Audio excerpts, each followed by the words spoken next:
২০ শতকের শুরুর দিক। ভারত তখন ব্রিটিশ শাসনের শিকলে বাঁধা। চারদিকে বিপ্লবী আন্দোলন, শ্রমিক ধর্মঘট, কৃষক বিদ্রোহ। আর তার মাঝখানে এক অদ্ভুত মানুষ এসে দাঁড়ালেন। তিনি ব্রিটিশ, কিন্তু তার মন ছিল ব্রিটিশ সাম্রাজ্যের বিরুদ্ধে। এই মানুষটির নাম ফিলিপ স্প্র্যাট। ফিলিপ স্প্র্যাট ভারতে আসেন একজন সাংবাদিক ও চিন্তাবিদ হিসেবে। কিন্তু খুব দ্রুত তিনি বুঝে যান ব্রিটিশ শাসন শুধু রাজনৈতিক নয়, এটা আসলে অর্থনৈতিক শোষণের এক ভয়ঙ্কর যন্ত্র। তিনি যুক্ত হন কমিউনিস্ট আন্দোলনের সঙ্গে। গোপনে যোগাযোগ তৈরি করেন ভারতের শ্রমিক নেতা, বামপন্থী সংগঠন এবং বিপ্লবীদের সঙ্গে। এখানেই শুরু হয় আসল খেলা। স্প্র্যাট ব্রিটিশ হয়েও ইংরেজ প্রশাসনের ভেতরের খবর জানতেন।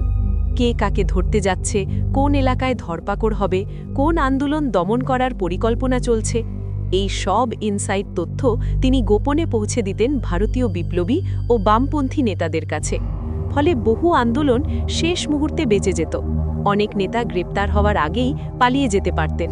ব্রিটিশ সরকার ধীরে ধীরে বুঝতে শুরু করে শত্রু বাইরে নয়, শত্রু লুকিয়ে আছে ভেতরেই। ১৯২৯ সালে ব্রিটিশ সরকার বড় চাল চালল। ফিলিপ স্প্র্যাট সহ মোট ৩৩ জনকে গ্রেপ্তার করা হলো। এই ঘটনাই ইতিহাসে পরিচিত হল মিরাট কনস্পিরেসি কেস নামে।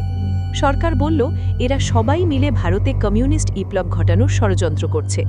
আসলে এই মামলা ছিল ভারতের বামপন্থী ও শ্রমিক আন্দোলন ধ্বংস করার একটি অজুহাত। স্প্র্যাটকে বছরের পর বছর জেলে রাখা হয়।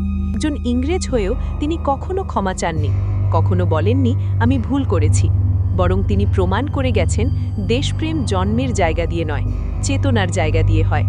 এই কারণেই ফিলিপ স্প্র্যাট ইতিহাসের পাতায় এক অদ্ভুত চরিত্র, একজন ইংরেজ যিনি ভারতের স্বাধীনতার লড়াইয়ে নীরবে কিন্তু গভীরভাবে জড়িয়েছিলেন।